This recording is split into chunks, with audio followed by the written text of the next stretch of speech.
Today is Valentine's Day, and it's also the 1-year anniversary of when my boyfriend, Kyle, and I got together. I stood in front of the mirror for ages, getting my look just right, before finally grabbing my bag and heading out the door, satisfied. When I arrived at the spot where Kyle and I first fell for each other, I saw he was already sitting on the bench under the tree.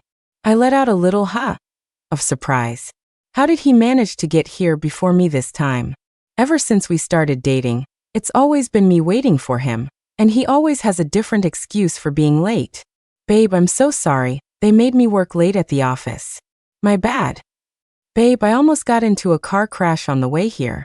Seriously, if that driver hadn't slammed on the brakes, I might not have ever seen you again. I'm sorry. Babe, sorry to keep you waiting again. My tire blew out on the freeway, that's why I'm late. You're not mad at me, are you, babe? After a while, it happens so often that I just got used to waiting for him. I never expected him to actually be early for once. It almost felt unnatural. I smiled to myself, brushed a stray hair from my forehead, and walked over to Kyle with my head held high, my steps calm and steady. Hey honey, have you been waiting long? This is for you.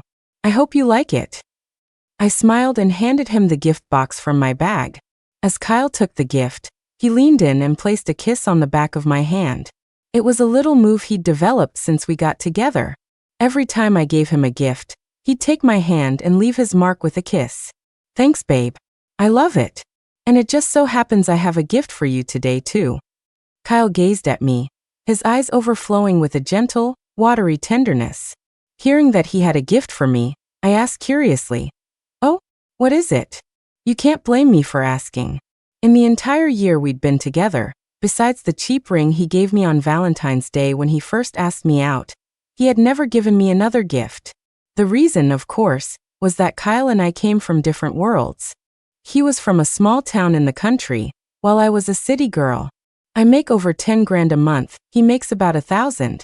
Every time he got paid, he would send $800 to his parents, leaving himself with just $200 for living expenses. He'd said, "Babe, I'm planning to send my mom and dad $800 a month. They're getting older, and it wasn't easy for them to raise me. Now that I have a job, I have to take care of them. You're so kind, I'm sure you'll agree, right?" He said it like he was asking, but he never actually needed my approval. He just went ahead and wired the money to his parents. Because of that, not only did I buy him a gift every month, but I also paid for all our meals when we went out. That $200 he had left was never enough to last a month. It was usually gone in a week, tops. Ta-da! Kyle pulled a round, white jade amulet tied with a red string from his pocket, and held it in front of me. He smiled. What do you think? Do you like it?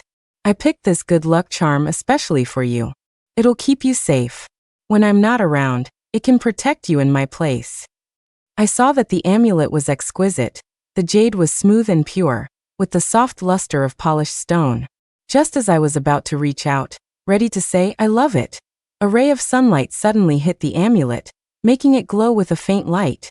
At the same time, 2 faint gray animal figures etched inside the jade became faintly visible. The smile on my face froze. The hairs on my arms stood on end, and a chill shot up my spine straight to my brain. I felt like I'd been plunged into an ice cellar. Was that my zodiac animal? How could that be? How could this amulet be one of those cursed objects, the kind cults supposedly used to swap one person's life for another? Did someone intentionally sell this to Kyle, wanting me to trade lives with someone else? The more I thought about it, the more terrified I became. I started to tremble, and just as I was about to tell Kyle to throw the amulet away, I felt a sudden coldness on my neck.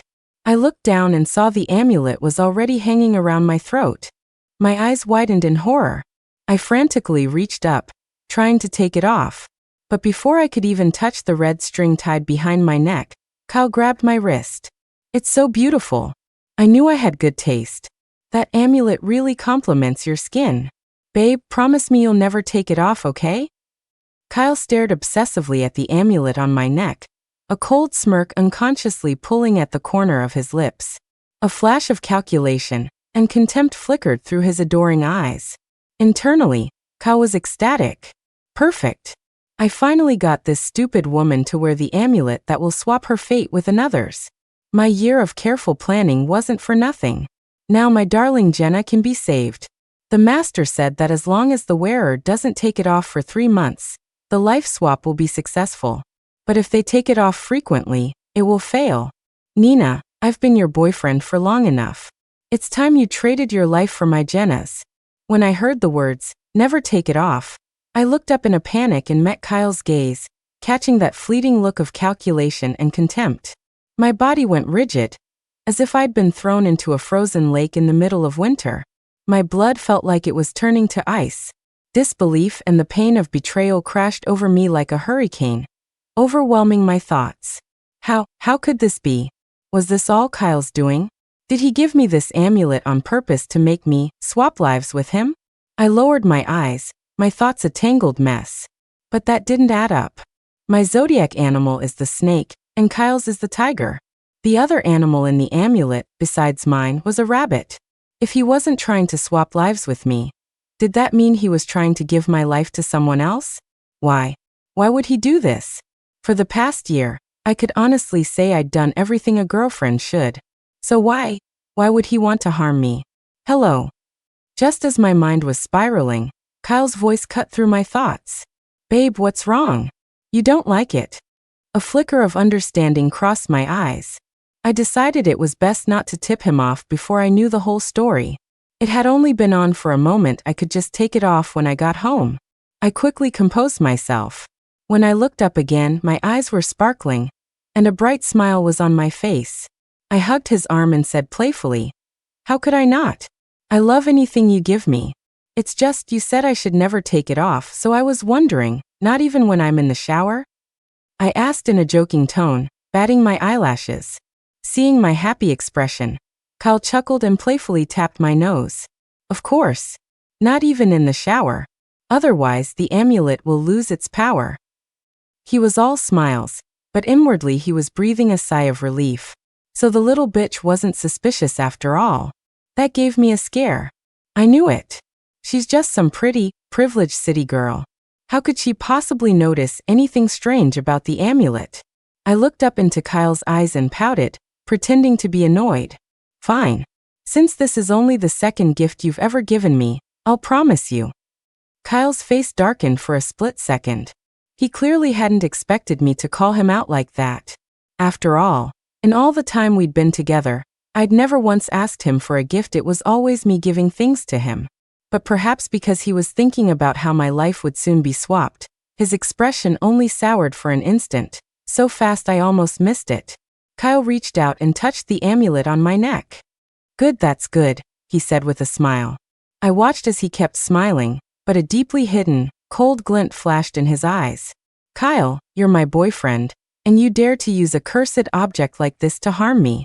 If it weren't for my uncle, who's done a lot of research into these kinds of dark arts, I might never have noticed what was wrong with this amulet. My uncle, who had just returned from a trip abroad, had shown me a similar object not long ago. He warned me again and again that if I ever came across one, I had to destroy it. Maybe my uncle was genuinely worried, because before he left he gave me 3 warding talismans. He said if I ever ran into one of these amulets, I should stick a talisman on it. After 3 months, the amulet would be destroyed by the talisman's sacred power, and could no longer harm anyone. Of course, the moment the amulet was destroyed, the person I was supposed to swap lives with would suffer a backlash. As for whether that backlash would leave them dead, alive, or driven mad, he didn't know. That evening, Kyle walked me to my door. Before he left, he made sure to remind me again not to take off the amulet, no matter what. I smiled and agreed, then turned and went inside. Still worried, he even sent me a text. Babe, I'm still a little worried. Can you send me a picture when you're in the shower? So I can see that you're still wearing the amulet. Below the message was a big heart emoji. My eyes narrowed. I slowly typed out a single word. Okay. The second I sent the message, a new one from Kyle popped up. Love you, kisses. A cold smile touched my lips. I glanced at the amulet I'd set aside, picked up my phone to take a picture of it, and sent it to my best friend, who owns a high-end jewelry store. I asked her to create an identical copy overnight, making sure to embed the snake and rabbit zodiac animals facing each other inside. Not long after I sent the message, my friend called. I answered, and an angry shout came through the phone. "Nina, what the hell are you doing? That amulet is a cursed object for swapping lives with someone. Where did you get it?" I cut her off before she could finish. "Kyle gave it to me." There was a stunned silence on the other end. "What?" I repeated slowly and clearly. I said, "Kyle gave me this amulet. He wants me to swap lives with someone else, and I figured it out. But I haven't been wearing it like he wants me to. It's just..." My voice trailed off. My friend's anxious voice came through the phone. "Just what?" I stroked the smooth, delicate surface of the amulet. "I just don't know who I'm supposed to be swapping lives with. To find out the truth, I need you to rush a perfect copy for me overnight. I can't let Kyle know I'm suspicious." My friend understood immediately. "Oh, I see. I thought you were trying to swap lives with someone yourself. You scared me for a second." I smiled slightly, and just as I was about to speak, she continued, "But looking at this, the amulet is made from high-quality Hatian white jade. All the white jade I have in the shop has already been made into bracelets. I'll have to check other stores to see if I can find a matching piece." I smiled. "Okay, I'm counting on you. Come on, what's with the formalities between us?" she said. "Don't worry, I promise I'll get it done tonight. I'll bring it to you first thing in the morning, and it'll be so identical that your freeloader boyfriend won't notice a thing." Freeloader boyfriend was my best friend's special nickname for Kyle.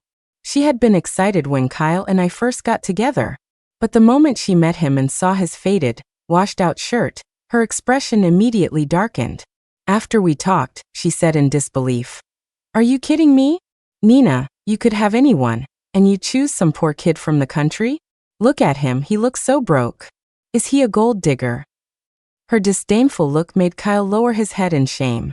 I quickly tried to defend him, but my friend just scolded me under her breath, frustrated that I couldn't see it. She said, "You shouldn't be with a mooch like him. You'll be the one who gets hurt in the end." Her words made me hesitate, but I felt that since I was already with Kyle, I had to defend his dignity in front of my friend. Seeing that I wasn't listening, she turned and angrily called my parents.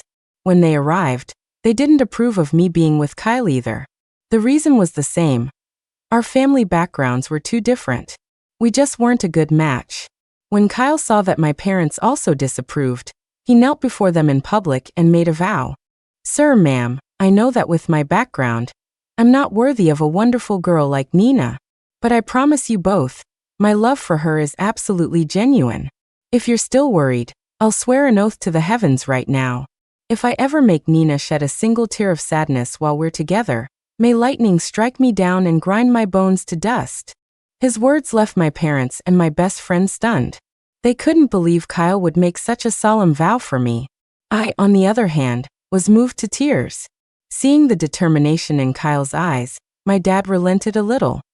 He told Kyle that if he remained devoted to me for 3 years, he would let me marry him with $1 million dowry. But if he did anything to hurt me within those 3 years, he had to break up with me. Kyle listened and nodded eagerly, promising over and over that he would always be good to me. At the time, I was moved to tears again, completely missing the fact that he said he would always be good to me, not be good to me for a lifetime. Thinking back, that must have been when he started planning all of this. Because of the agreement between my dad and Kyle, even my best friend, who was completely against us, had to accept that we were together. But even so, every time she saw Kyle, she would taunt him with cold remarks. Her favorite line was, "Hey, Nina's freeloader boyfriend." Before, I would have defended him and told her to stop. Now hearing that phrase, I felt nothing at all. It made sense. Kyle and I had only been together for a year. I didn't have incredibly deep feelings for him. Otherwise, I wouldn't have so easily accepted that he was a wolf in sheep's clothing. After chatting with my friend for a bit, I hung up the phone. Now, if I wanted to find out who was supposed to swap lives with me, I had to hire someone to investigate Kyle's social circle, including the family history he had told me about. I had to verify everything.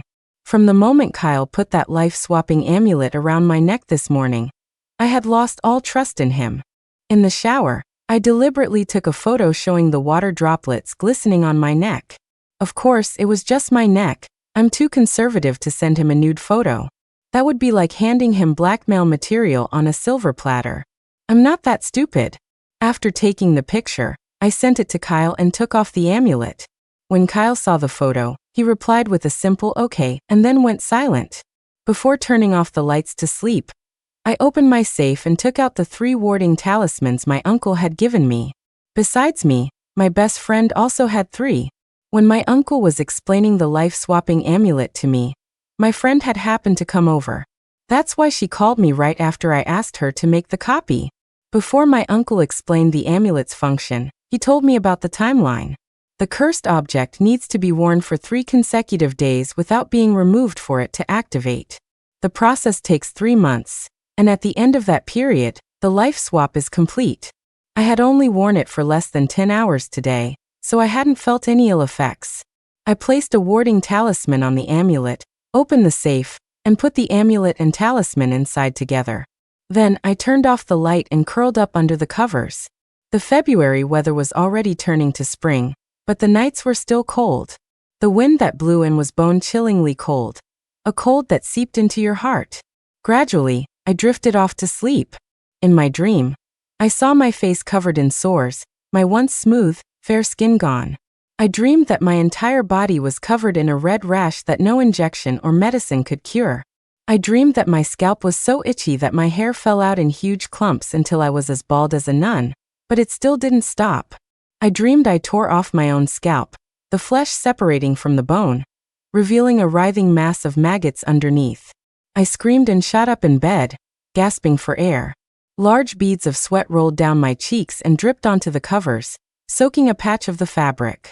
Terrified, I clutched the blanket. The disgusting image of the teeming maggots replayed in my mind like a movie. A wave of nausea washed over me, and goosebumps erupted all over my skin. I felt as if I had been plunged into an ice cave, shivering uncontrollably, wanting nothing more than to wrap myself in the blanket like a cocoon. But before I could move, a wave of sickness surged up my throat. I clamped a hand over my mouth, scrambled out of bed, and stumbled into the bathroom. I heaved over the toilet, but since I hadn't eaten breakfast, all that came up after several minutes was some sour bile. After a while, I slowly stood up, went to the sink and washed my face. When I opened the bathroom door, I realized it was already morning. Sunlight streamed through the window, casting a warm, bright patch of light at the foot of my bed. I picked up my phone and saw it was already past 9, so I decided not to go to my studio. I majored in fashion design in college, and my parents had funded a studio just for me. I didn't have any new orders recently, so it didn't matter if I went in or not. After a simple breakfast, my best friend, Chloe, rang the doorbell. I let her in, then went to the kitchen to cut up some fruit and put it on the coffee table between us. Chloe took the newly crafted amulet out of her bag and handed it to me. Here, see if it looks like the original. I took the amulet and examined it closely, my eyes lighting up. It was a perfect match, absolutely identical. If I didn't already know it was a fake, I would never have been able to tell it apart from the real one.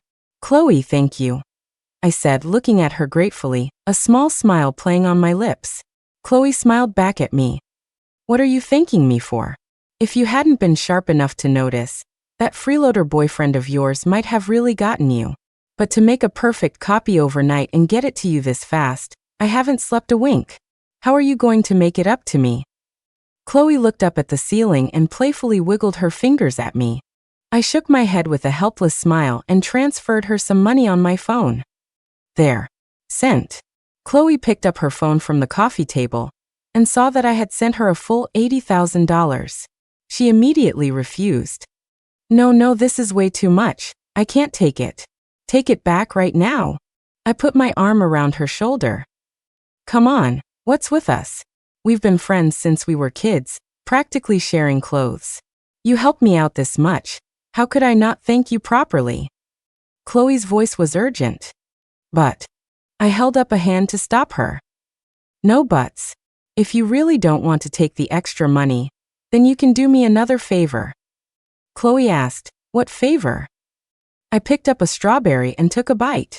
Your boyfriend is a lawyer, right? Ask him to investigate Kyle's past and his social circle for me. I suspect everything he told me about his past was a lie.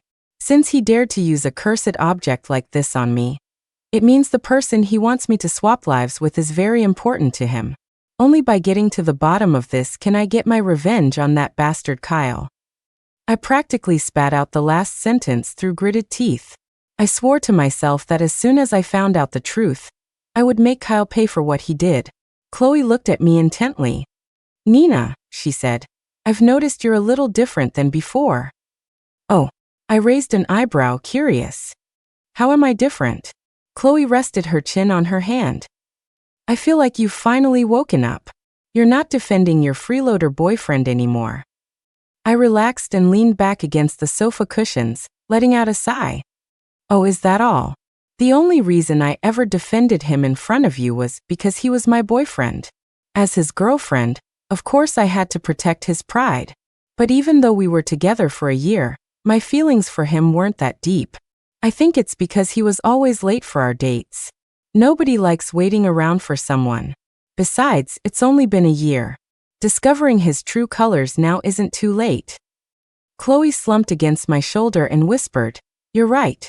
Sometimes even a married couple who's been together for years can fight over something small, let alone a boyfriend and girlfriend. Since you've decided to ditch that mooch, there are some truths I think it's time you knew. Her words made me freeze. What truths? Chloe swiped through her phone a few times and held it out to me. See for yourself. I stared at the screen, completely stunned. In the video, I was lying in bed with my eyes closed, a cooling patch on my forehead. Kyle seemed to be checking if I was asleep, gently nudging me. When I just rolled over, he let out a sigh of relief, got up, and tiptoed out of the room. Chloe, when was this video taken? I asked, my voice calm and emotionless. Ever since Kyle gave me that life-swapping amulet yesterday, I had no expectations left for him. This video was clearly from a time when I had a high fever. I just never imagined that Kyle would sneak out of the bedroom while I was asleep. I remembered that during our year together, I had a fever several times, and Kyle was always there to take care of me. The next morning when I woke up, the first thing I would see was him. Seeing the dark circles under his eyes, I thought he had been up all night looking after me. Now seeing this video, I realized that he had been secretly leaving every night, and then quietly returning before I woke up. His goal must have been to create the image of a devoted partner to win my trust. And it worked. I had been genuinely touched when I woke up those mornings, thinking that being with Kyle was the smartest choice I had ever made. But I never expected that after a year, he would try to use my life to save someone else's. How could I possibly tolerate that? Chloe told me this video was from the night of New Year's Day last month. The apartment I'm living in now is rented from Chloe's boyfriend, but the security cameras have always been connected to her phone. My studio is nearby, so living here is convenient. That night, Chloe had a big client and was working late. Thinking about my fever, she got worried and checked the bedroom camera, where she accidentally saw Kyle leaving the room. I had her search my phone's calendar for the days I was sick. In the year we'd been together, I'd had a cold and fever a total of 3 times. The first time was March 12th of last year, on Arbor Day. The second was on Halloween. The third was on New Year's Day. All 3 times, Kyle had left after I fell asleep and didn't return until around 5 or 6 in the morning. Seeing Kyle's actions, Chloe cursed him out, calling him a two-faced, hypocritical scumbag. It took me a while to calm her down. As night fell and the city lights came on, the whole metropolis lit up like a river of stars poured down from the sky. I put on the fake amulet and casually headed out. To my surprise, the first person I saw was Kyle, whom I hadn't seen all day. I frowned, cursing my bad luck under my breath. I had expected to wait at least half an hour for him, like usual, but here he was, one step ahead of me again, just like yesterday. I had no choice. I hadn't figured out his real motive yet, so I had to put on a smile and play along to keep him from realizing I was on to him. Honey, you're here. I was about to run up and hug him when a pale-faced woman suddenly appeared from behind him. I stopped, tilting my head in confusion. And this is... The woman smiled slightly. It's nice to meet you. My name is Jenna. I'm Kyle's sister. His sister? I narrowed my eyes and studied her carefully. Her face wasn't just pale, it was the deathly pallor of someone on the brink of death, almost translucent. Her body swayed as if a gust of wind could knock her over. My intuition told me this woman was definitely not Kyle's sister. Her features bore no resemblance to his. Plus, she had her arm linked with his so naturally, and the way she looked at me was filled with greed and jealousy. It would be more believable if she were his girlfriend, not his sister. My gaze drifted down to the red string peeking out from her collar. Although she wasn't showing what was on it, I immediately guessed it was an amulet. Otherwise, why would Kyle, after all this time together, suddenly have a sister he'd never mentioned? It was too convenient that she appeared right after he gave me the amulet. Forget the amulet, just one look at her face told me she was the one I was supposed to be swapping lives with. I looked at her face, which looked like it could drop dead at any moment, and smiled at Kyle. Honey, this is your sister? How come you've never mentioned her before? I caught a glimpse of Jenna's face turning as black as the bottom of a pot. Kyle, however, remained calm, his tone unhurried. Well, Jenna's health isn't great, she's a regular at the hospital. She's always been very attached to me, and I was worried she'd be unhappy if she knew about you, so I never told you. Last night, she asked if I'd found her a sister-in-law, so I told her everything about us. She insisted on meeting you, and I couldn't say no, so I brought her along.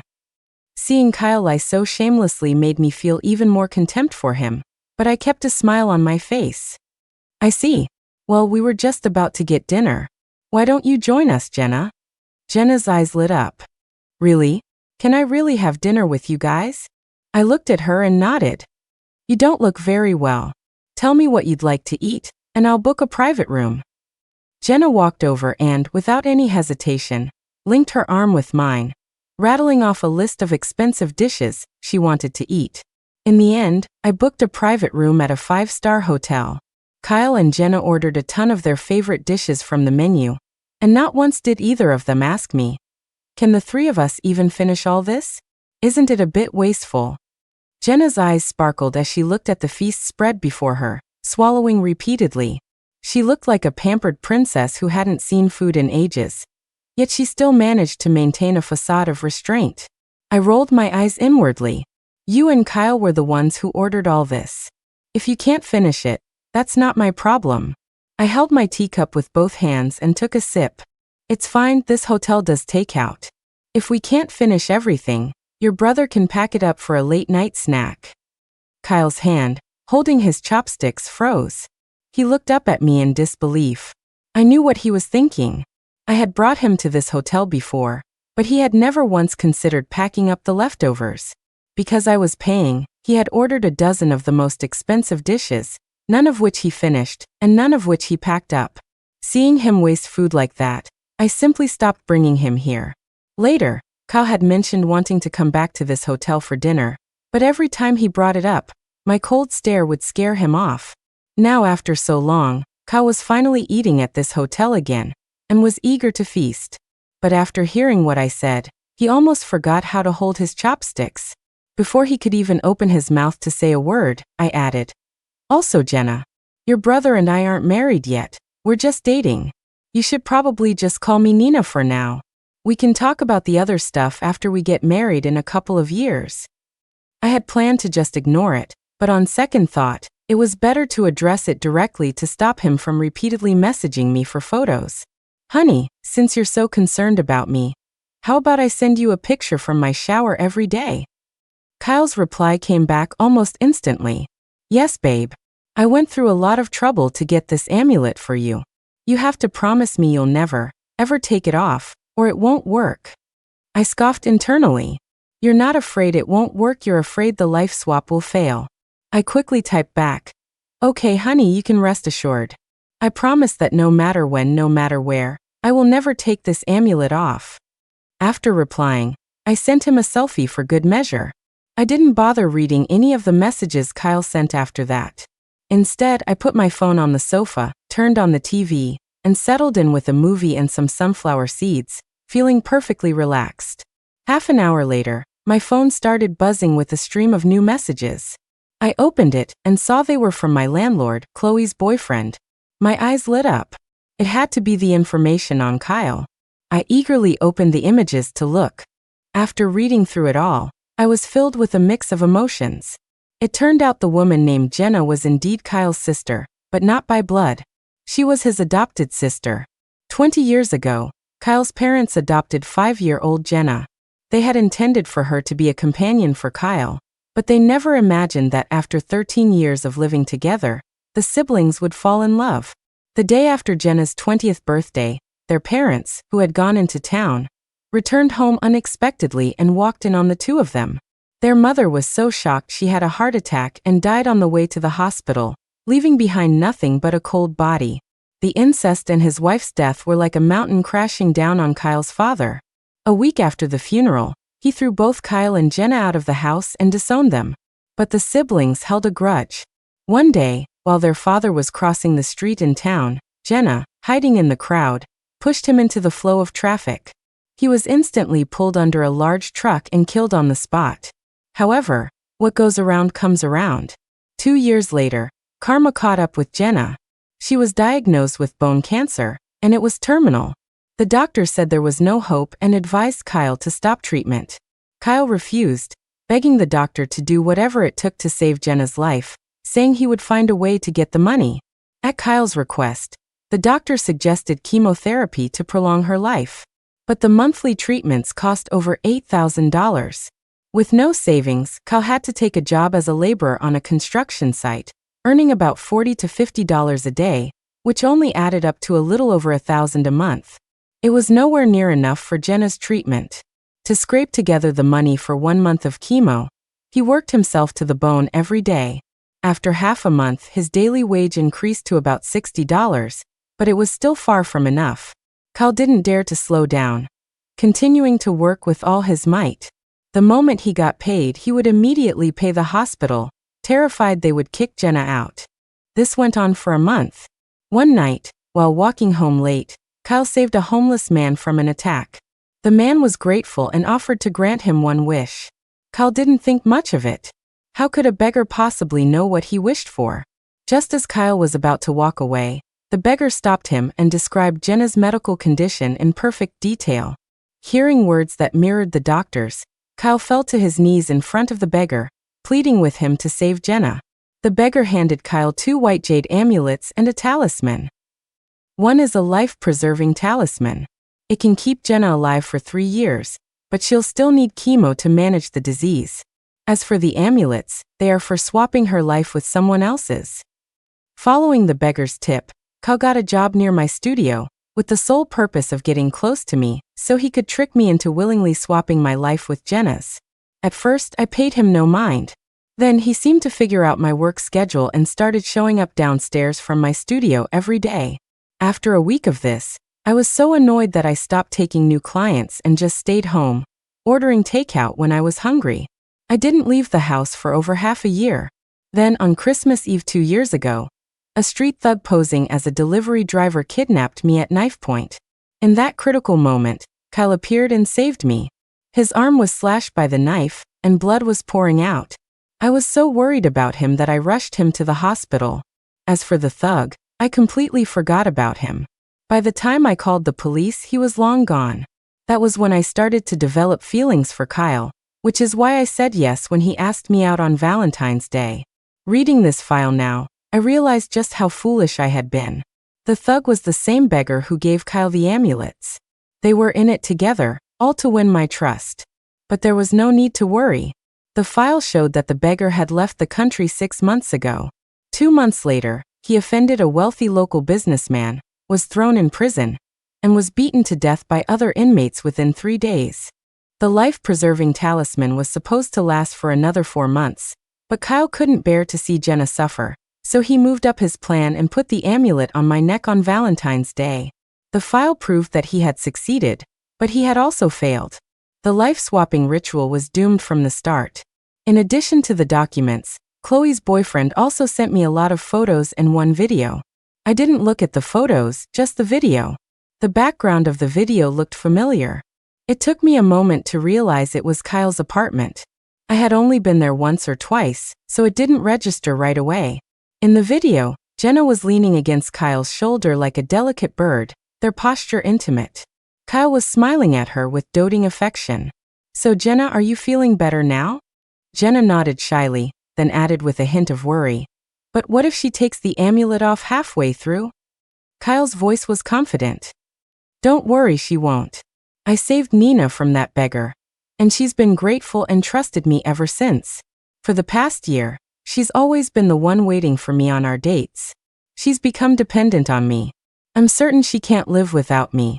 If that life-preserving talisman wasn't running out in 4 months, I wouldn't have been in such a rush to give her the amulet on Valentine's Day." Jenna giggled softly. "I see. Well, thank you, Kyle. In 3 months, once Nina is dead, I'll have her healthy body. Then we can be together just like before." Kyle playfully tapped her nose. "You're still the same. You always know how to get me going." With that, they leaned in and kissed. The video ended there. A cold light flashed in my eyes. I clenched my fists so tightly that my nails dug into my palms. "Kyle, you're so confident. Let's just see who can't live without whom." The next day, I asked Kyle out to dinner. As I expected, Jenna came along. When they saw the amulet around my neck, they both walked over to me, their faces filled with joy. I took them to the same hotel as before, but this time, instead of just dinner, I ordered a case of beer and started a game of truth or dare with Kyle. I kept him on dare, to avoid him accidentally spilling the truth if he got too drunk. That would spoil all the fun. In less than an hour, Kyle had downed half of the 12-bottle case. Seeing that he was completely drunk, I got 2 rooms for them. Before leaving, I secretly took a photo of Kyle's ID and bank card. I then used them to take out a $200,000 loan from a shady online lender, setting the repayment date for the day Kyle and Jenna were due to face their karma. As the saying goes, death cancels all debts. Once Kyle was dead, I would officially break up with him. The loan sharks wouldn't be able to find his family, so they'd just have to eat the loss. If Kyle didn't die, I could still break up with him. After all, he was the one who spent the money. It had nothing to do with me. The next day, I packed my bags and went to the airport. Before I left, I sent Kyle a message. I didn't tell him about the $200,000 on his card. I just said I had transferred him $6,000 to cover his living expenses for the next 3 months. And I really did send him the $6,000. With today's technology, I couldn't be sure if Kyle and Jenna would actually die, so I had to distance myself as much as possible to ensure my own safety. As for the $200,000, I'd known Kyle long enough to know he was an opportunist. He'd be too thrilled about an extra $200,000 magically appearing in his account to ever tell me about it. After leaving town, I continued to send Kyle a photo of myself wearing the amulet in the shower every day. A month went by like this, and then I received a video call from him. My face fell. Why was he calling me now? A moment later, I got my answer from a text message. It turned out he wanted to ask if I was feeling unwell anywhere. I suddenly remembered that I had been wearing the amulet for a month now. My body should have been starting to deteriorate. It seemed Kyle wanted to check on my current condition. I had to act fast. I had to take this call. I couldn't let them see me as I was now, or it would all be over. I spent an hour applying makeup to give myself a weak, pale complexion. Then I went to the kitchen, wet a washcloth, and placed it on my forehead before getting into bed. Just then Kyle's video call came through again. I answered, making sure to show the amulet on my neck. I coughed twice into my hand. "Honey, what's up?" I said, then coughed a couple more times. On the screen, Kyle's eyes flashed with excitement when he saw my weakened state. He feigned concern. "Babe, what's wrong? Are you sick?" I pretended to nod weakly. "The doctor said it's a strange illness. They can't figure out what's wrong with me." Cough, cough. I put on a show of coughing for a few moments. On the screen, Kyle's voice was urgent. "Babe, are you okay? If you can't stop coughing, drink some water, babe." That tone, that expression. If I didn't already know his true colors, I might have actually been moved by his deeply in love act once again. After a while, my coughing subsided. I said weakly, "I'm fine, don't worry." It's just that the doctors can't find the cause. I cough softly. I'm thinking of going to another hospital to see what's wrong with me. It's been 2 days and I'm not getting any better. If this keeps up, I'm going to think I have a terminal illness. Just then, Jenna suddenly appeared in the frame. Nina, don't worry too much. It's probably just a common cold or fever, not a terminal illness. Besides, even if the hospital can't cure you, have you forgotten that the amulet my brother gave you will keep you safe? Jenna pointed to her own face. Look at me. Do I look any different from when we first met? I was stunned for a moment. Her complexion was much better than when I first saw her, though still a bit pale. It seemed the sacred energy from the warding talisman was not only suppressing the evil in the amulet, but also helping Jenna's body to recover. But what good would that do?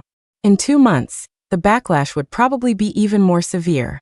With her body already ravaged by terminal bone cancer, the moment the amulet was destroyed, she would likely die on the spot. I was just feeling a twinge of pity for her when her face leaned close to the screen. Nina? Nina? Are you okay? Jenna's shouting brought me back to my senses. I coughed and forced a smile. I'm fine. I was just surprised to see how much better your complexion is after only a month. I zoned out for a second. I hope you don't mind, I cough. Seeing how fragile I looked, Jenna feigned understanding. Of course not. You're not feeling well, so maybe you should hold off on going to the hospital. Trust me, the amulet my brother gave you is very powerful. This past month, I've been eating well and sleeping well, and my complexion has improved so much. Listen to me, don't go to the hospital just yet. In a few days, you'll see that I'm right. I covered my mouth and pretended to yawn. Okay, I get it. Kyle leaned in. Well, babe, you should get some more sleep. Jenna and I won't bother you anymore. I gave a soft mm and hung up. After I hung up, Kyle and Jenna weren't suspicious. They just thought I was tired. I threw off the covers, went to the coffee table, and poured a glass of water, gulping it down. My throat finally felt better. I had almost ruined my voice for that performance. It looked like I'd have to start sending Kyle pictures of me sick from now on. Otherwise, he'd definitely try to video call again. For the sake of my throat, I sent Kyle a fake sick photo every 10 days or so. Soon, it was the day before the life swap was supposed to be complete. I looked in the mirror at my own rosy-cheeked reflection and decided it was time to go back. That afternoon, I boarded a flight back to my apartment. I didn't turn on any lights, not wanting Kyle to know I had returned safely. The next morning, I opened the safe and saw the runes on the warding talisman flashing. I knew this was a sign that the amulet was about to shatter completely. When the light from the runes dimmed, the amulet would break. I closed the safe but didn't lock it. When the clock struck 9, I took out my phone and called Kyle. I remembered that Valentine's Day clearly. I had left the house at 8:50 a.m. and arrived at our meeting spot around 9:20 a.m. Kyle had put the amulet on me no later than 9:30 a.m. I had to thank Kyle. If it weren't for him giving me that life-swapping amulet, I would never have remembered the timing of that morning so precisely. By the time a breathless Kyle arrived at my door, it was already 9:25 a.m. Seeing me standing before him with a healthy, rosy complexion, Kyle pointed a trembling finger at me, unable to understand why I was still alive. Babe, how did you get back? I sneered inwardly. Oh, so you thought I wouldn't be coming back, and that's why you're reacting this way? I didn't answer, just invited him inside. I calmly sipped my water, looking completely fine. Kyle, on the other hand, sat beside me as if he were on pins and needles, shaking uncontrollably. Babe, you still haven't told me how you got back. Hearing his stuttering voice, I glanced at him strangely. How did I get back? On a plane, of course. Why are you acting so weird today? Seeing the minute hand point to the 6, I poured Kyle a glass of water. Here, drink this. It'll calm your nerves. Kyle reached out with a trembling hand. But as he took the glass, it slipped, shattering on the floor and splashing hot tea everywhere. He jumped back in fright, his elbow accidentally bumping the safe, which was perched on the edge of the sofa's armrest. Crash! The safe hit the floor with a heavy thud, and the amulet, along with the still flashing warding talisman, tumbled out. Kyle's pupils shrank, and his voice began to tremble. What is this? His intuition screamed at him not to look, that he would regret it. But curiosity got the better of him, and he reached out with a shaky hand to peel off the talisman. But just a second before he tore it off, the light from the runes on the talisman instantly dimmed. Crack. Hearing that sound, a cold smile spread across my lips. It was finally over. Kyle, prepare to meet your personal hell. As the warding talisman was peeled away, the life-swapping amulet, now split in two, was revealed to Kyle. With the curse on the amulet cleared, the images of the snake and rabbit zodiac animals inside were now perfectly clear to him. Kyle's hand trembled as he held up the two halves of the amulet. His voice shook. Babe, why is the amulet I gave you in this safe? And why is it broken? I answered nonchalantly. Oh, that? My uncle said that putting a warding talisman on an amulet would keep me safe. Since you gave me one on Valentine's Day, I thought I'd give it a try. I did a light spin on the spot. Honey, look. Not only am I better, but my complexion is even better than before. Aren't you happy for me? I winked at him, but he seemed not to hear me. His eyes were bloodshot as he pointed at the amulet on my neck. Then what's that around your neck? This. I untied the red string from behind my neck and pressed the amulet into his hand. This one? The amulet was a gift from you, after all. I saw how worried you were about my health, and was afraid you'd be mad, so I had my friend make an identical one. What do you think? Looks just like it, right? My last words were tinged with a bit of gloating. The real amulet was broken and useless now anyway. If he dared to lay a hand on me, I'd smash his head in with my phone. Arg! A gut-wrenching roar tore from Kyle's throat. Veins bulged on his forehead, and he looked like a rabid beast. You bitch! Kyle shoved me to the ground in a fury. Why? Why didn't you listen to me?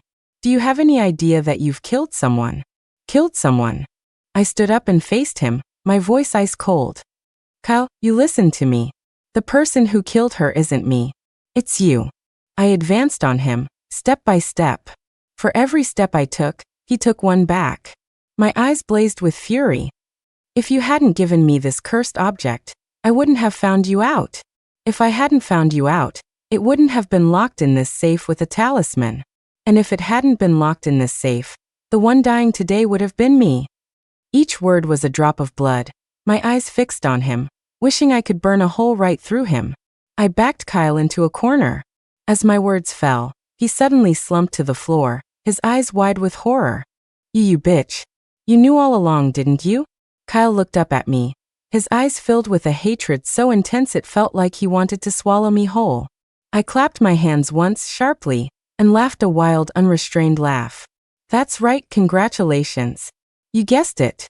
Surprised? Shocked.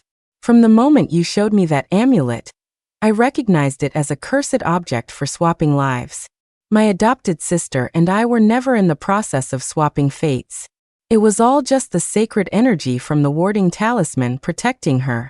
Now the amulet is broken, the talisman's power is gone, and the life-swapping curse is no more. Your dear adopted sister is probably suffering the backlash right now. Are you sure you don't want to go check on her? My words finally broke through his rage, and his expression turned to one of pure terror. He shot up, pushed me aside, and scrambled out of the apartment, repeating the name Jenna over and over. I strolled leisurely toward Kyle's apartment building. By the time I arrived, a crowd had already gathered, and even the police were there. For officers carried two bodies covered in white sheets out of the building. I knew that under those sheets were the bodies of Kyle and Jenna. As they say, be wary of others, but never seek to harm them. Those two had finally paid the price for their actions. As the bodies were carried out, the crowd started whispering. Do you have any idea how horribly they died? I heard from that guy next to the cop that the man killed himself by swallowing glass shards. Oh my God, that's horrible. What about the woman? No idea about her. We'll have to wait for the medical examiner's report. A smile of vengeful satisfaction touched my lips. Suicide by swallowing glass? He must have been influenced by the residual dark magic. No sane person would choose to kill themselves that way. Slitting your own throat would be quicker. According to the medical examiner's report, Kyle died from massive blood loss after swallowing glass shards that pierced a major artery. As for Jenna, she died from terminal bone cancer, but her death was so agonizing that her face was twisted in a permanent grimace. One suicide, one death from cancer. It seemed there was no trace of a third person in the apartment besides Kyle and Jenna. The police quickly closed the case, bringing in a few relevant individuals for statements. Of course, that included me. Since Kyle was my boyfriend before he died, I had to go whether I wanted to or not. I was the last one to leave the station. Given my relationship with Kyle, they had a few extra questions for me. The loan sharks also came looking for me after they found out Kyle and Jenna were dead. I told them I was just his girlfriend, not his wife, and that they were out of luck. The debt collectors looked at each other, and, considering I had no legal obligation to pay his debts, they didn't give me any trouble and left, chalking it up to a bad loss. After returning to my apartment, I contacted Chloe's boyfriend to terminate the lease. I also finally told my parents what Kyle had tried to do to me. The moment she saw me, my mom rushed over and hugged me, her eyes filled with tears. "You foolish child, why didn't you tell us anything? If something had happened to you, how would your father and I go on?" I gently patted her back, but before I could comfort her, my dad pulled her away. "All right, Anna," he said. "Nina's a grown woman now. She has her own path to walk, and we can't control her anymore. As long as she's safe, we should be content." My mom punched him lightly in the arm. "What are you talking about? No matter how old Nina gets, she'll always be our precious daughter." My dad wrapped his arm around her shoulder and smiled. Yes, Nina will always be our precious daughter, and you will always be my beloved Anna." Seeing my parents so in love made me smile. Anna and Nina, my dad's special names for my mom and me. My full name is Nina Shaw. My name, Nina, comes from my mom, Anna, and is a constant reminder of my dad's promise to always love her. They hoped it would bring me a lifetime of peace and tranquility. Now the two people who tried to harm me have gotten what they deserved. For the rest of my life, I will be safe, and my path will be smooth. Now let's take a breath and move on to the next story. At the New Year's Eve dinner, my cousin Mandy held out her wrist to show off.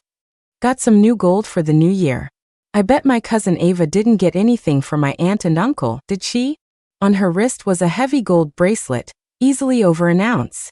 "Ava, my daughter got some gold for me and her dad too," my aunt said, pointedly touching the gold necklace around her neck. My uncle grinned, revealing 3 freshly installed gold teeth. My eyes started to twitch. I asked them sharply, "Where did you get that?" "My daughter worked hard all year to buy this for us, of course. What, some people don't prepare anything themselves and can't stand to see others being good to their parents." My aunt's voice was loud and dripping with sarcasm. "Good. Oh, it's good, all right."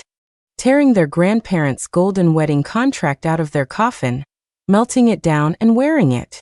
They were destroying a spirit marriage, and now, with necrotic energy seeping into them, they were practically the walking dead. Our eyes met.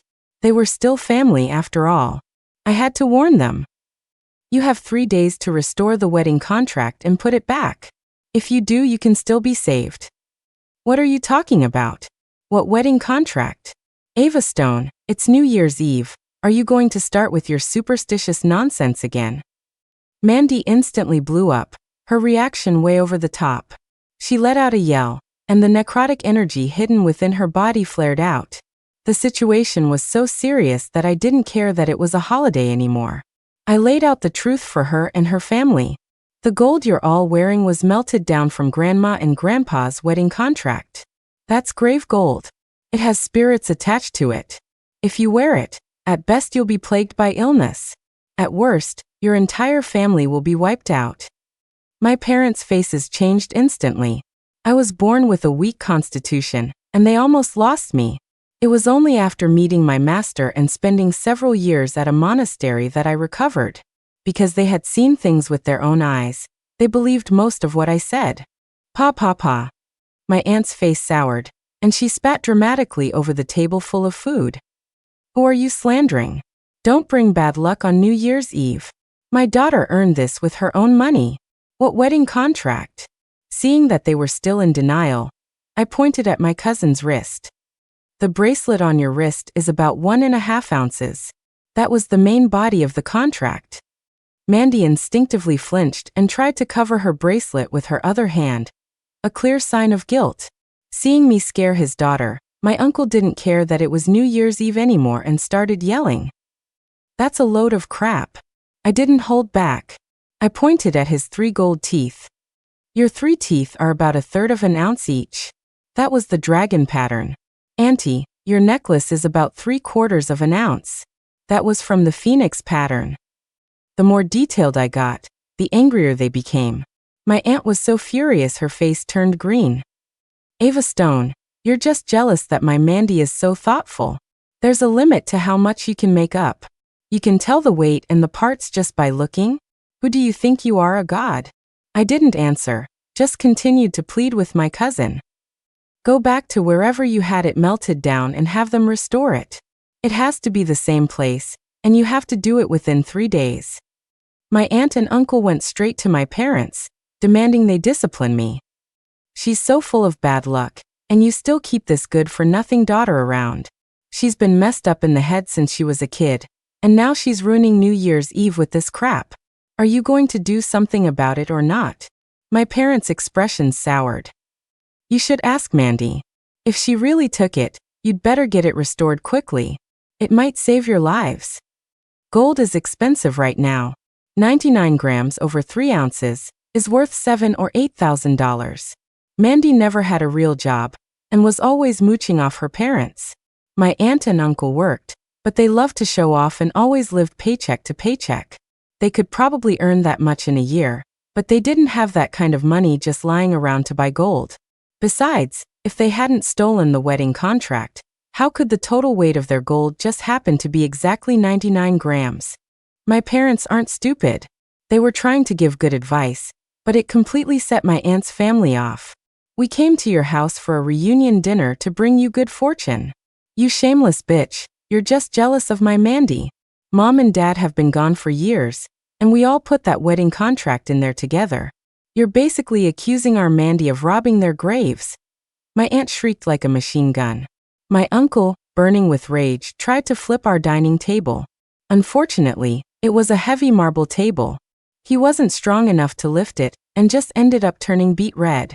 My parents, who have been mild-mannered their whole lives, barely got a word in before my uncle, fuming, dragged my cousin out the door.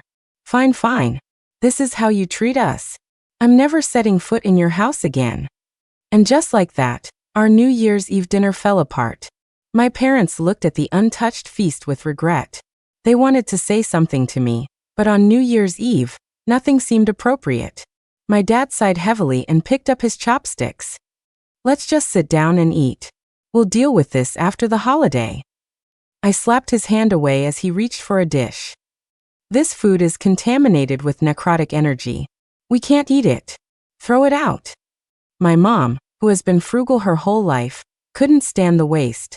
The table was full of 9 dishes and a soup, completely untouched. She immediately rushed to protect it. "Ava, the food is perfectly fine. What do you mean we can't eat it? Your cousin's family is already gone, just let it go." "Mom, Dad, I'm serious," I said firmly. "I'll book us a table for New Year's Eve dinner. We're going to a restaurant." My dad looked at the untouched food, then at my expression, and pulled my mom toward the car. "You know what she's capable of. Wasting food is better than risking our lives." After my parents left, I took out some yellow talismans and immediately dispersed the residual necrotic energy in the living room. Then I went to my room to draw 2 new dispersal charms before getting in the car. My mom was still a bit upset. She had spent the last month learning new recipes from online videos, hoping to show off her skills for the holiday. I gave the talismans to my parents and told them to keep them close, preferably on the outside of their clothes. I had folded them into triangles and attached decorative chains, so they looked like sweater necklaces and wouldn't seem strange. Seeing them put them on obediently, I finally relaxed a little. Just from being at the same table, my parents had picked up a thin layer of necrotic energy. They had to wear the talismans.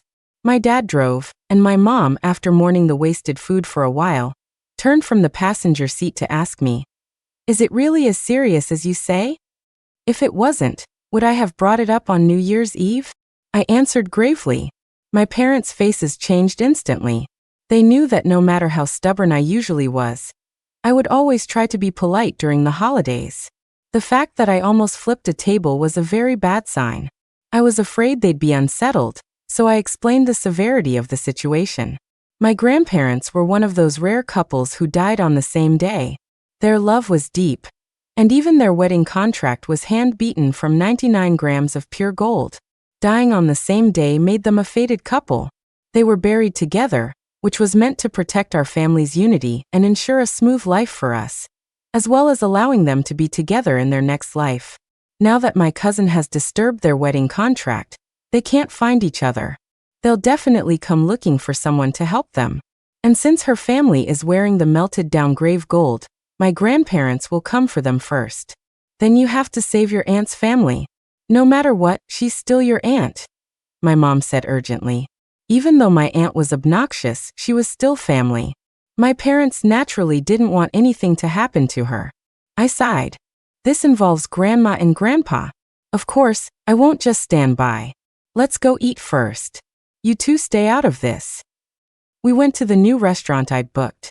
Luckily, it was a big place and had extra tables, so even a last-minute booking on New Year's Eve was possible. What I didn't expect was to see my cousin's family there too. Seeing us arrive, my aunt immediately started with the snide remarks. Oh, can't afford to buy yourself any gold. So you stick on some cheap yellow paper talisman instead? I mean, it's the 21st century. How are people still so superstitious? My cousin, who had been silent at our dinner table, was now full of confidence and started yelling at me. I don't know what my aunt had said to her. I just replied honestly, well, when someone digs up a coffin and brings a curse upon themselves, you have to get a little superstitious to avoid the bad luck. Pa. Ava Stone, will you ever stop? It's New Year's Eve, and you keep talking about coffins. Are you tired of living? Do you want to go down and join your grandparents? My aunt pointed at me, her hand shaking with rage. I shook my head seriously. Not my family. You stole the wedding contract and are wearing grave gold. Grandma and Grandpa will only come for your family. My honest words almost gave my uncle a stroke. My parents, seeing this, quickly pulled me into our private room, looking at me like I was a ticking time bomb. Don't provoke your uncle anymore. I was helpless. I was just telling the truth. My parents sighed and called me tactless. But I couldn't help it. In my line of work, there are strict rules. No cursing, no lying, no deceiving. My personality was what it was. They had tried to get me to be more diplomatic, but after more than 20 years, I wasn't going to change overnight. They just told me to eat. But we were only halfway through our meal when we heard a loud bang, followed by a commotion in the restaurant. I thought someone was just setting off fireworks, and was briefly happy that they weren't banned this year. It wasn't until the sound of an ambulance siren cut through the noise that I realized something serious had happened. When we stepped out of our private room, a crowd had already gathered, everyone talking at once. From the murmurs, we finally pieced it together.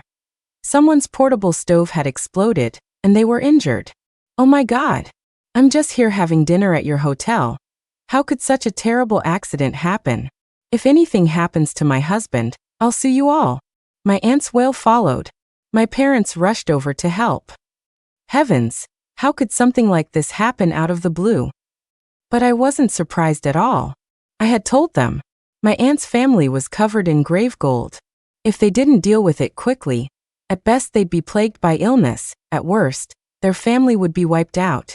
By the time my parents got there, the ambulance had already taken my uncle away.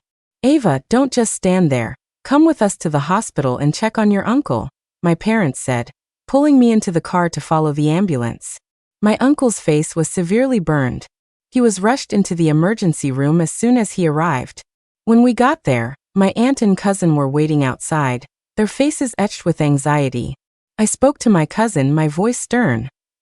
If you don't want anything else to happen to your family, do as I say and restore Grandma and Grandpa's wedding contract. I thought that with my uncle's accident as a warning, my cousin and aunt would finally listen. But instead, Mandy lunged at me like a madwoman, grabbing my hair. It's all your fault. You and your jinxes. You kept cursing us, and that's why my dad had an accident. My parents quickly pulled her off me. Mandy, calm down. Your cousin really knows what she's talking about. She's got real skills. Just believe her. My aunt came over and slapped my dad across the face. Don't think I don't know what you're all plotting. You're just jealous we got new gold for the new year. So what if we took mom and dad's wedding contract? You want us to put it back so you can collect it from the other side, right?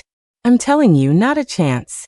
My husband's accident was the hotel's fault, so stop with your cheap tricks and lies. Because we were making a scene in the hospital, a doctor kicked our whole family out. Seeing the frustration on my parents' faces, I didn't try to comfort them. The older generation values family ties, but they needed to see for themselves what their relatives were really like. On New Year's Eve, when every home should be filled with light, my parents were filled with worry, begging me to save my aunt's family. But they wouldn't listen to what I said, and I couldn't just forcibly take their gold, especially since a good portion of it was now 3 gold teeth in my uncle's mouth. After a long day, my parents were too tired to stay up and went to bed early. But in the middle of the night, there was a frantic pounding on the door. Cousin, I was wrong. Please save me. I opened the door to a disheveled Mandy. She had lost all her earlier bravado. Her hair was a mess, her face was still contorted with terror, and her voice was a choked sob. My parents quickly got dressed and came out. Mandy, what happened? Mandy didn't answer them. Instead, she dropped to her knees and crawled forward, grabbing the hem of my pants. Save me, cousin. I was wrong. I shouldn't have stolen Grandma and Grandpa's wedding contract. Here, I'll give you the bracelet, just please save me.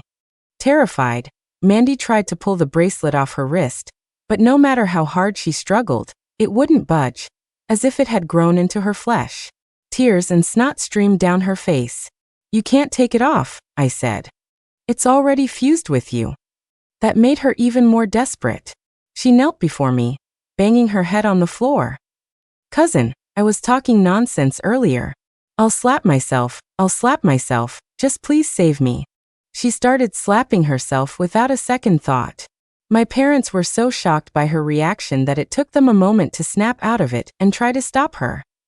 Mandy, stop. Your cousin will help you. What happened? Tell us. But Mandy didn't stop until I gave her an answer. I looked at my parents and shook my head wearily. Grandma and Grandpa came back for their wedding contract. The air went still. My parents' hands, which had been holding Mandy, involuntarily dropped. Our grandparents had been gone for 2 years. What came back now was not them. The next second, Mandy clutched my pant leg. I saw them. Cousin, you can save me, right? My parents, Grandma and Grandpa have already taken my parents. Please, you have to save me. Mandy's words made my face darken. On New Year's Eve, the grandparents shouldn't have been able to take anyone for at least 3 days. What else did she do? I grabbed her by the wrist. What else did you take? Mandy's eyes darted away, but with things this bad, she didn't dare hide it. Accomplice. I gasped and slapped her across the face. Who gave you the nerve? What's wrong? Why did you hit your cousin? My parents didn't know what accomplice was and tried to stop me. She took our grandparents' skulls. There was a collective gasp. My parents' faces turned ashen. Although the city had switched to cremation long ago, our hometown in the mountains still practiced burial. Grandma and Grandpa were buried in the same coffin, holding each other. I'm sorry. It was my brother. It was all my brother's idea. Mandy kowtowed frantically. Finally, I understood why their precious son Leo hadn't come home for the holiday this year. The two of them had dug up our grandparents' grave. Her brother had taken the skulls to be made into ritual bowls. The golden wedding contract had been taken by Mandy to be melted down for the family's new gold. My brother said that accomplice is priceless. Grandma and Grandpa both lived to be 88, the most auspicious age, so theirs would be worth a fortune. Once he sells them, we'll be the richest family in the village. Even though I'd seen a lot of crazy things in my line of work, at that moment, I felt like I couldn't breathe. I wanted to strangle my cousin. How could anyone be so stupid? Do you even know who they make ritual skull bowls from? Enlightened monks and the unclaimed dead from mass graves. It might be priceless, But even if you got the money, you wouldn't live to spend it. I was furious. If they had only taken the wedding contract, only their family would have been in trouble. But if our grandparents were turned into ritual objects, neither of our families would survive. I pulled Mandy up and dragged her into my room. Mom, Dad, I'll handle this. Not wanting my parents to get caught up in the karma, I shut the door, blocking their view. Under my intense gaze, Mandy confessed everything and, at my insistence, called her brother. Sis, I'm almost in Tibet. Don't worry, when I get back, our family will be the richest in the village. Leo's voice was full of excitement. He excitedly told Mandy his plans and how beautiful the scenery was. Did you know their new year is the same day as ours this year? It's so lively. Once I get the money, I'll buy the best apocalypse-proof RV and take our whole family on a road trip down the G318 highway. I took a deep breath. Get your brother back here, or the entire family will die. Mandy didn't hesitate. She immediately told Leo that their dad had been burned by the portable stove, and their mom was having a nervous breakdown from taking care of him, hoping to gently persuade him to come back. What good would I be? I'm not a doctor. Once I get the money, I can pay for their treatment. What's the point of coming back now? I didn't get a single gram of that gold, so don't get in the way of my meeting. With that, her brother hung up. When she called back, he didn't answer. I was beyond frustrated, but killing Mandy now wouldn't save anyone. Without wasting a moment, I had my dad drive us back to our old family home in the countryside, bringing my bandaged uncle along. Ever since our grandparents passed, both our families had stayed in the city for the holidays, only driving back on the first day of the new year to visit their graves. When we arrived at the old house in the middle of the night, we heard clattering sounds from inside. My parents and uncle were so scared they shrank back, refusing to get out of the car. I was the first to open the door and investigate. Inside, I found my aunt, who had been missing in the city. She had returned to the old house before us, and was now cleaning it from top to bottom, just like when our grandparents were alive. She worked tirelessly, like a machine, dusting every corner and muttering to herself. Realizing it was my aunt, everyone got out of the car. My uncle went up to her. You crazy woman. What are you doing here instead of taking care of me at home? But my aunt seemed not to see him, completely ignoring his words. I picked up a nearby basket and felt inside. Nothing. Why was there nothing here either? I didn't put the basket back. Instead, I grabbed a rag and slowly wiped away the years of dust. What's not there? It's just a stupid basket. Why are you cleaning it? My uncle snapped, reaching for it. I stopped him. Grandma has possessed your wife. She's looking for the wedding contract and the skulls. My uncle froze, his breath catching in his throat. I ignored him and turned to the disheveled Mandy. I'll help you take off the gold. Tomorrow you go find the craftsman who melted it down and have him restore the wedding contract. Remember, it has to be the same person. Mandy nodded repeatedly. Not caring that it was the first day of the new year, she immediately messaged the gold shop owner. I took out a talisman drawn with cinnabar ink, wrapped it around Mandy's wrist, and with a sharp tug, the bracelet that wouldn't come off before slid off easily. When I went to remove my uncle's 3 gold teeth, he was reluctant. Isn't that big bracelet enough? I heard wedding contracts only need to be about 40-something grams now. My face hardened, and my gaze was like ice, piercing right through him. Do you want to die and take everyone with you? Take them. Take them. I'll take them out right now. My uncle immediately opened his mouth wide. I held my breath against the foul smell and removed the 3 teeth. My aunt, as if sensing something, hunched over and slowly approached me. My head? Ava, have you seen Grandma's head? Her words sent my parents, uncle, and cousin screaming and scrambling away. I opened my phone and started a video call with my cousin's brother. It's right here. The moment the call connected, my aunt's face filled the screen. Leo, where is Grandma's head? Mom, you scared me to death. Leo yelled, the camera shaking wildly before steadying. My aunt repeated her question. I'll sell it on the second day of the new year, and then our family will be the richest in the village. Mom, just be patient, Leo said proudly, patting the bag on his back. But my aunt reached out a hand, no longer smooth and well cared for, but wrinkled and dry, with long black nails, as if trying to reach through the screen. "Leo, give Grandma back her head." A horrifying, guttural cackle echoed, and the air around us seemed to drop several degrees.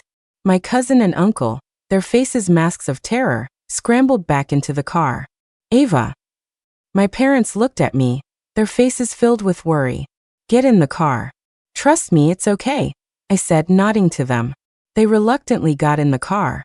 "Mom, what are you doing?" "I told you, our family is going to be rich. We won't have to be looked down on by our cousin's family anymore. You said I was capable and had potential." Leo wasn't scared. Instead, his anger blared through the speaker. His shouts mingled with the chilling, "Leo, give me back my head." The wind howled around us. The hair tie on my aunt's head snapped, and her hair whipped around in the wind, making her look even more terrifying. "Mom, don't scare me. I'm doing this for our family," Leo finally shrieked, realizing something was wrong. I turned the camera on myself. "Mom's been possessed by Grandma. If you don't want our entire family to be wiped out, you'd better bring her head back right now." Leo's face showed a flicker of panic and guilt, but he still tried to act tough. "You're hearing things. That's not what's happening. Your dad was burned by the stove. Your mom is possessed by Grandma. If you don't bring it back, everyone will suffer." "Nonsense. Cousin, stop trying to scare me with your voodoo crap," Leo screamed. I knocked on the car window and had my uncle and cousin talk to him. They grabbed the phone and frantically told him how terrifying the situation was. My uncle even showed him his bandaged head, and Mandy, a complete mess, was clearly not okay. "Dad, sis, don't listen to her. Once we have money, we can do whatever we want. Just hang in there." Then he hung up. When we called back, he had blocked the number. My uncle and cousin immediately tried calling from their own phones. "You ungrateful brat. Your mother and I are about to die. Do you even have a heart?" The only answer my uncle got was a dial tone. Panicked, he lunged for the phone, but my aunt's withered hand snatched it away. The screams from inside the car grew louder. Unfortunately, my uncle's phone had also been blocked. Now we had no way of contacting my cousin's brother. Seeing the necrotic energy thickening inside the car, I glanced at my aunt. Afraid my grandmother would hurt someone, I placed a hand on her shoulder. "Grandma, I'm flying out right now to get your head back. Don't worry, just go wait for me." The more I spoke, the more the people in the car trembled. My aunt didn't answer, but her back slowly straightened. Once she was fully upright, her body went limp and she collapsed. I used a talisman to remove the gold necklace from her neck. It was much darker than the other pieces. I placed a spell on it before handing it to Mandy, telling my parents to look after them and make sure they restored the wedding contract as soon as possible. I pulled some strings, booked a flight, and flew to the remote western mountains to find my cousin. I had to get the skulls back before he could have them made into ritual bowls. As soon as I landed, I used my compass to find him. He was trailing behind a man in a gray coat, his face glowing with the excitement of someone about to become a millionaire. 50 million. My cousin was trembling with excitement. "As long as the goods are right, the money will be in your account immediately," the other man nodded. My cousin immediately opened his bag. "They're definitely right. I dug them up myself." 2 white objects were taken out, and the man's eyes lit up.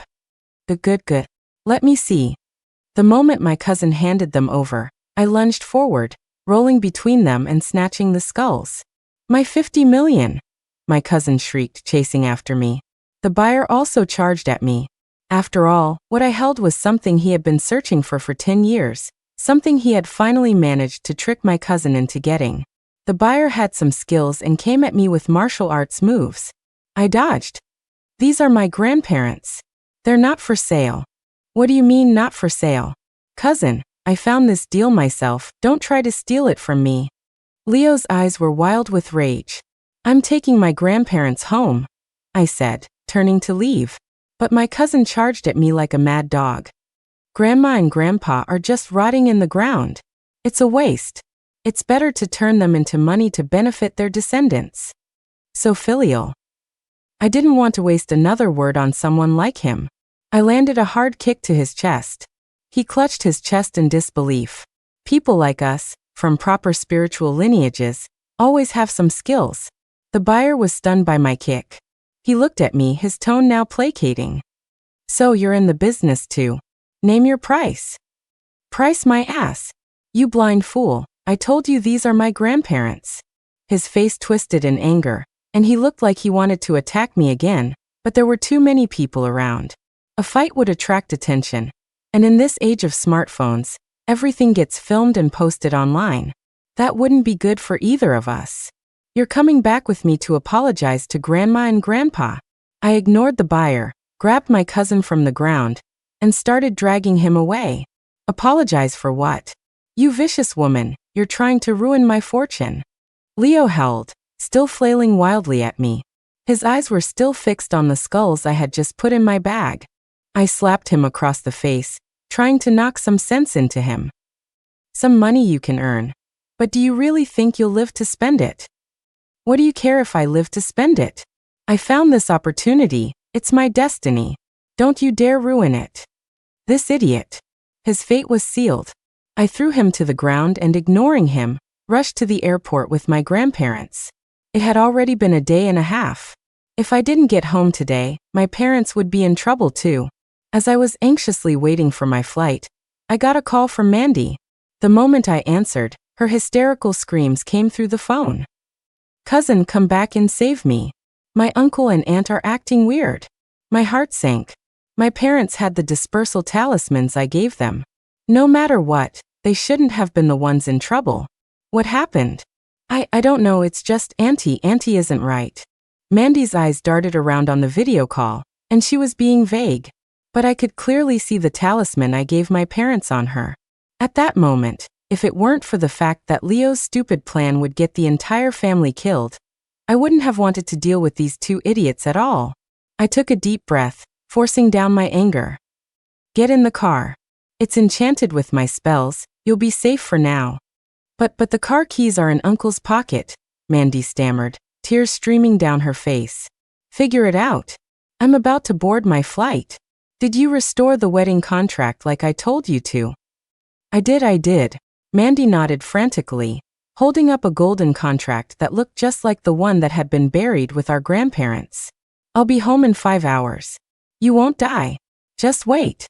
I hung up and immediately clamped my hand down on the hand that had been trying to pickpocket me.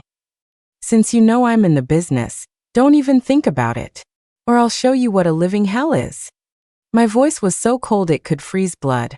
My anger had nowhere to go, and the pressure in my hand increased. You damn woman, how are you so strong? The man yelped in pain, but his mouth was still foul. This old grandma is plenty strong. Grandma, I'm sorry. I'll never mess with you again. I let him beg until the boarding announcement came. I had protected myself well. As for the crooked, heaven would deal with them. When I got back to the old house, it was shrouded in a thick, yunqi-filled unqi. The resentment was so thick that if I hadn't grown up there, I might not have been able to find it. I rushed inside and saw my cousin and uncle cowering in the car. My grandparents, both hunched over with withered fingers and long, black nails, were relentlessly tapping on the car windows. There's still time. I hurried over, using talismans and spells to temporarily send my grandparents away. My parents were collapsed on the ground, but the situation was urgent. I didn't have time to tend to them. I had to get my cousin to the grave, open the coffin, return the items, and make him kowtow an apology before dawn to appease our grandparents' anger and save everyone. I pulled open the car door and ordered my uncle and cousin out. They were hesitant. Cousin, we don't know anything about this stuff. You go, I'll give you the wedding contract. Mandy tried to hand me the contract. I slapped her without hesitation. You weren't scared when you were digging up the grave, were you? You stole the talismans from my parents, causing them to pass out. You don't want to go? Fine. I'll do it myself. When the sun rises, your whole family can wait for death together. We'll go. My uncle stammered, pulling Mandy along with me. I grabbed some tools from the house, and the three of us dug up the grave and opened the coffin. I carefully placed my grandparents' skulls back where they belonged. The wedding contract. Mandy immediately handed it over.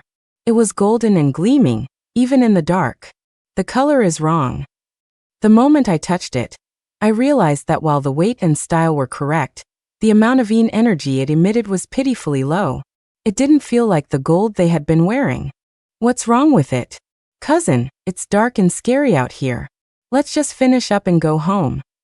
Yeah, Ava, didn't you say we'd run out of time at dawn? Hurry up, my uncle urged. Time was indeed tight, and I wasn't sure if my talismans had reduced the yin energy. I placed the contract in the coffin, sealed it, and rebuilt the burial mound, all in one smooth motion. We finished everything half an hour before dawn. I burned paper money in front of the grave, recounting the events of the past few days, and forced my cousin and uncle to kowtow an apology. But the next second, my uncle suddenly grabbed Mandy by the throat. The wedding contract. Give me back my wedding contract. His voice was shrill, like scraping metal. I rushed over. The contract has been restored and put back. That's not my wedding contract. Mine was gold, not copper. My world shattered. Copper-plated gold? Mandy was really something else. Cousin, save me. When you're at your wit's end, sometimes you just have to laugh. I couldn't believe that in a life or death situation, Mandy would still pull a stunt like this. Did she really think she could fool the spirits with gold-plated copper? I gave up. I sat down on the ground and watched her being choked by our grandfather. Where is my wedding contract? My grandfather's voice echoed, and a cold wind swirled around Mandy. Her face turned purple as she choked. In a semi-suffocated state, she finally revealed where the real gold was. When she went to have the contract restored, the craftsman told her he could just plate copper with gold. It would look identical, and with gold prices so high, she could make a lot of money. If she let the shop buy the gold from her, she would not only save over $2,000 in crafting fees, but also get $5,000 in cash. The shop owner tricked me. Cousin, please save me. Mandy reached out a hand to me, begging. But it was too late. Dawn was breaking. They could have been safe. But now,